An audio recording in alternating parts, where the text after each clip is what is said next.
tenemos es una sociedad combatiente y aquellas personas que conforman esa sociedad se encuentran en constante evolución en un periodo de tiempo. Sin embargo, así como persiste la evolución en la cultura de cada persona existente, persisten los cambios en la geopolítica mundial, donde naciones de diversas ideologías, costumbres y culturas se congregan con el fin de llegar a un acuerdo. Mi nombre es Juani Romero y es un placer para mí abordar en el presente documental la geopolítica mundial, en cómo las políticas internacionales juegan un papel importante en el desarrollo cultural del mundo. En el mundo existen diversas organizaciones y son aquellas que se encargan de llevar un consenso entre las naciones. Tal es el ejemplo de la Organización de las Naciones Unidas, por sus siglas ONU. Sin embargo, esta organización mantiene un organismo especializado cuyo objetivo principal es establecer y promover las condiciones óptimas en la educación y la cultura, manteniéndolos en cuenta como principal desarrollo y crecimiento de una nación. Tal es el caso de la UNESCO. Esta organización lucha de manera activa contra todo prejuicio y discriminación, seguido de fomentar la defensa de los derechos humanos y sobre todo de salvaguardar los patrimonios culturales. La UNESCO ha adoptado una estrategia de lucha contra el racismo, la discriminación, la xenofobia y la intolerancia, por lo que ha designado a África como una de sus principales prioridades globales. Es evidente y claro que su principal objetivo consiste en promover un mejor reconocimiento a la cultura, la historia y la herencia de los ancestros a través de la investigación, los medios de comunicación y la educación, incluyendo así los planes y programas de estudio, asegurándose que los distintos manuales escolares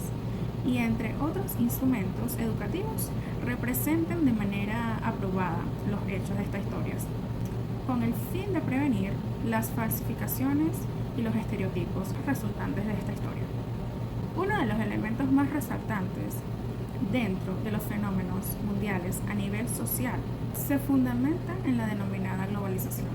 Esta se suscitó desde el desarrollo de las nuevas tecnologías de información y también abreviadas TIC, el cual permitieron que los procesos informáticos se tomaran muchos más instantáneos en cualquier parte del mundo. El grado de que los referentes tradicionales de tiempo y espacio fueran totalmente desechados en la forma tradicional, y esto es el tiempo como una forma específica que se sujeta a cierta medida temporal,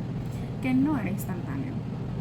y el espacio como aquel concepto sujeto a una cierta territorialidad. Este fenómeno afectó en gran medida y la concepción misma de muchos de los estados, ya que estos pueden desenvolverse dentro de referentes tradicionales, en los cuales el tiempo y el territorio son partes fundamentales en la forma de la que se organizan y desarrollan, tomando en cuenta que los tiempos cortos que demanden hacia la globalización y la considerable falta de territorialidad están más cercanos al riesgo. La globalización ha promovido procesos de interacción global sin precedentes, por lo que en ese sentido una sociedad de riesgo resulta un concepto útil para estudiar la problemática, que no solo se reduce a problemas medioambientales, sino que incluye una serie de factores económicos y sociales prácticamente imposibles de predecir. Vemos que sucederán. La crisis del 2008 es una muestra de esta serie de fenómenos que nos afectan de manera global y que al parecer no pueden controlarse. Uno de los problemas económicos como tal produce una serie de acontecimientos que parecieran ser controlables o que hacían creer que con la experiencia de las anteriores crisis, como la de 1929, que para resolverla sería una cuestión de tiempo o de una formulación y valoración para poder evitar sus devastadores efectos. Sin embargo, esto no fue así, porque la economía sufrió tal fenómeno que parecía ser uno que no tenía precedentes. Y esto llevó a replantearse la forma en que los estados se debían comportar ante la crisis, incluso ante la idea de un nuevo paradigma de gobernanza a escala global. La crisis puso en claro los límites de la globalización para autorregularse y la necesidad de que los estados participen de manera más activa en la regulación de los flujos de dinero en el sistema financiero internacional.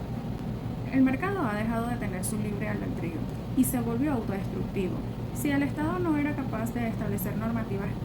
claras La falta de límites crea grandes desajustes en la economía del respectivo país, propiciando grandes afecciones ante la irresponsabilidad con la que se dan los préstamos,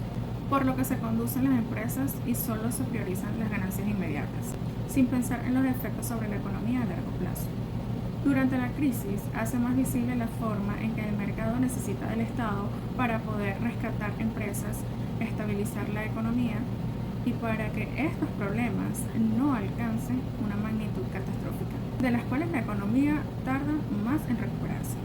El problema no termina con la intervención estatal, sino con el hecho de que se apliquen medidas con el fin de llegar a la recuperación. Algunos de los organismos encargados de realizar estas formulaciones y ofrecer soluciones a los diversos fenómenos económicos y sociales en América Latina, el Caribe, se dividen en Alianza Bolivariana para los Pueblos de Nuestra América, Tratado de Comercialización de los Pueblos, Comunidad Andina, Comunidad del Caribe, CARICOM, Comunidad de Estados Latinoamericanos y Caribeños, CELAC, Mercado Común del Sur, MERCOSUR, Sistema de Integración Interamericana, CECA. Venezuela, de la misma forma, ha tenido su participación en varios de estos organismos, en el cual consiste en el mismo objetivo primordial de cada uno de los países que conforman este organismo, con el fin de lograr un desarrollo integral, autosostenido e independiente. Por consiguiente, cada uno de los organismos mantiene sus respectivas políticas y trazan sus metas al alcanzarlas, la cual puede consistir en apoyar los procesos de integración en toda la región. Asimismo, estos promueven la formulación y ejecución de todo tipo de programas en proyectos y ámbitos económicos y sociales ante los países terceros, agrupándose en diferentes subcomités o en foros internacionales. Tales proyectos requieren una formulación y posicionamiento de estrategias, donde propician la cooperación entre los países, donde estos puedan asegurar el desarrollo relativo, ante la aplicación de medidas especiales para fortalecer el mercado internacional de esta región. Tales organismos se derivan de lo que se conforma como la Unión Europea. A partir de los años 60, Bruselas se ha consolidado como la capital de la Unión Europea, donde una de ellas se concentra la mayor parte de las instituciones comunitarias y residen la mayoría de los funcionarios y responsables de la Unión Europea. La Unión Europea cuenta con una moneda única, la cual es el euro, una bandera, un himno y el Día de Europa, que se celebra el 9 de mayo. El mismo surgió en 1951, momento en el que se construyó la Comunidad Europea del Carbón y del Acero, los cuales fueron elementos esenciales para la guerra, teniendo como países fundadores a Alemania, Bélgica, Francia, Italia y Luxemburgo. Los mismos comenzaban un proyecto económico, político y social que ha generado paz y estabilidad y prosperidad durante más de medio siglo. A lo largo de los años, la misma ha contribuido a elevar el nivel de vida de los europeos, creando una moneda única y progresivamente se encuentra construyendo un mercado único, en el que personas, bienes, servicios y capital circulan entre los Estados miembros con la misma libertad como si lo hicieran dentro de un mismo país. En esta misma forma promueve activamente los derechos humanos y la democracia, por lo que cuenta con los objetivos de reducción de emisiones más ambiciosos del mundo para luchar contra fenómenos como el cambio climático. La evolución de una sociedad suscita de manera constante y la integración regional y cada uno de estos organismos surge como la alternativa más precisa y efectiva para afrontar todo tipo de fenómeno social, económico y ambiental, con el fin de alcanzar un bienestar pleno y un desarrollo económico. De esta manera, los países miembros pueden afrontar con creatividad y sentido de oportunidad las adversidades que éste puede presentar. Se consiste en que algunos países temen a los cambios de la normativa del comercio, ya que los diversos mecanismos mantienen una estructura unilateral. Es evidente que el desafío es profundamente complicado, ya que no es sencillo formar un proceso técnico de integración entre países para poder impulsar la economía y la sociedad en los respectivos países, ya que esto puede generar impactos a nivel social, que pueden dejar repercusiones a corto, mediano o largo plazo. Es por esto que cada país debe implementar una política ideal para abordar y prevenir el déficit productivo y poder avanzar de manera cotidiana con el comercio, fomentando así la estabilidad plena.